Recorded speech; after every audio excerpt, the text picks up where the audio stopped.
મારું નામ જયાબેન અમૃતભાઈ પટેલ, તાલુકો ગંડેવી, જિલ્લો નવસારી, ગામ ઈચ્છાપર.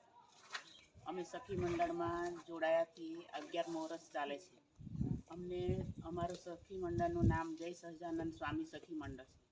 અમારી સખી મંડળમાં 10 બહેનો છે અને તેમાં અમે 5-6 બહેનો આ બધી પ્રોડક્ટ બનાવીએ છીએ. અમને શરૂઆતમાં 5000 રિવોલ્વિંગ ફંડ તરીકે આપવામાં આવેલા. ત્યાર પછી અમે પહેલાં શરૂઆતમાં અમે પાપડ પાપડી થોડું બનાવતા હતા.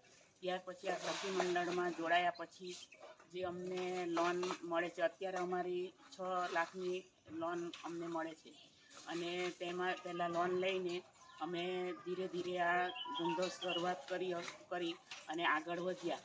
ધીરે ધીરે અમારો ધંધો સારો એવો ચાલતો થયો છે અને જે સખી મંડળની જે સ્ટોલ અમને આપવામાં આવે છે એ સ્ટોલ પણ તેમાં પણ અમે વેચાણ કરવા જઈએ છીએ અને તે રીતે અમારું આ બધું વસ્તુની પ્રોડક્ટ્સ અમારી આગળ વધે છે અને તે રીતે અમારી માંગ વધે છે. એટલે અમારે હવે વેચવા કશે જવા પડતું નથી. અમારે ઘરે બેઠા જ અમારા ઓર્ડર આવે છે અને અમે ઘર બેઠા બધી પ્રોડક્ટ બનાવીએ છીએ. અમે સાબુ, શેમ્પૂ, કપડાં ધોવાનો પાવડર એ પણ ઘરે જાતે જ બનાવીએ છીએ. બધા પાવડર અમે જાતે બનાવીએ છીએ અને પાપડ પાપડી, સાબુદાણા બટાકાની વેફર, પછી આમળા બીટનો મુખવાસ એ બધું અમે બનાવીને ઘરથી જ વેચાણ કરીએ છીએ અને એ અમારા ઓર્ડર પ્રમાણે અમે વેચાણ કરીએ છીએ. અમારે કશે જવા પડતું નથી. પહેલાં અમને પૈસાની ઘણી તંગી પડતી હતી.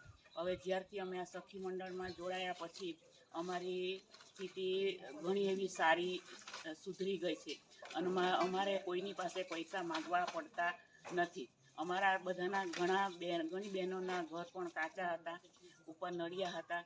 તે હવે લોન લઈને બધી બહેનોએ ઘર પણ પાકા અને સારા એવા બનાવી લીધા છે. ઘરમાં ફર્નિચર પણ સારું એવું બનાવીને લઈ લીધું છે.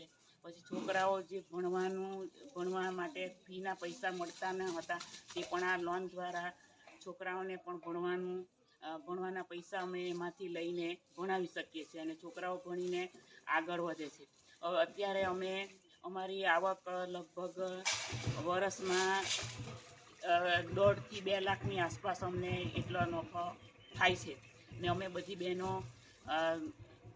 લખપતિ દીદીમાં આવી ગયા છે. હું તો આવી જ ગઈ છે પણ બીજી બહેનો પણ લખપતિ દીદીમાં આવી ગયા છે અને હું એટલું માનું કે બધી બહેનો પણ લખપતિ દીદી તરીકે આવે અને આગળ વધે એટલી મારી આ આશા છે. કે આજે મોદી સાહેબનો હું એટલો આભાર માનું કે એમણે જે આ બહેનો માટે જે સ્કીમો આપી છે તે દ્વારા અમે દરેક બહેનો પોતાના પગ પર ઊભા છીએ અને એમનો હું આભાર માનું કે આજે અમને માનભેર અમે જીવીએ છીએ અને પોતાના પગ પર રહીએ છીએ. એટલે નરેન્દ્ર મોદીનો ખૂબ ખૂબ